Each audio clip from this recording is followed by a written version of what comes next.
Hello বন্ধুরা, দেখেন আমি রান্নাটা করছি।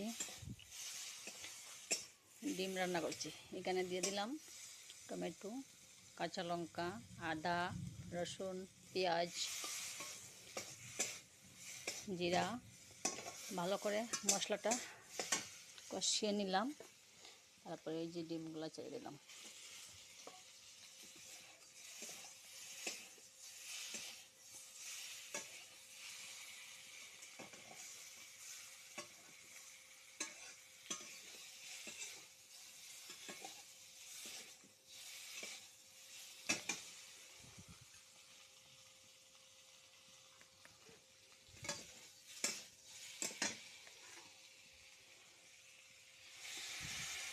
জল দিয়ে দিলাম।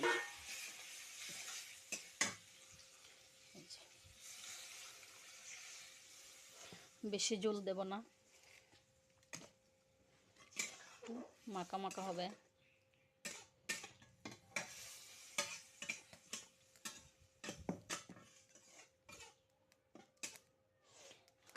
আর এদিকে করলাম আলু কুচি কুচি করে, তার মধ্যে দিয়ে দিলাম পেঁয়াজ, কাঁচা লঙ্কা।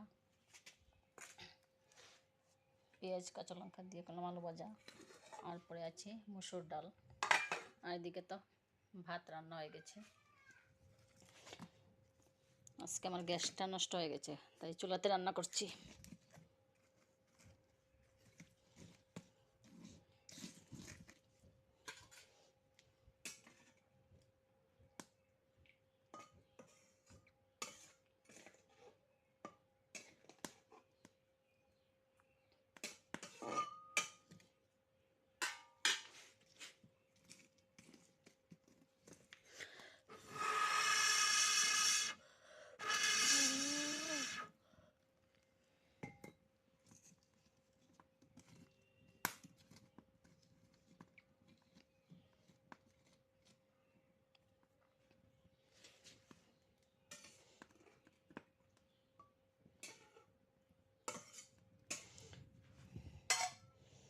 হালকা ঢাকা দিয়ে দিলাম।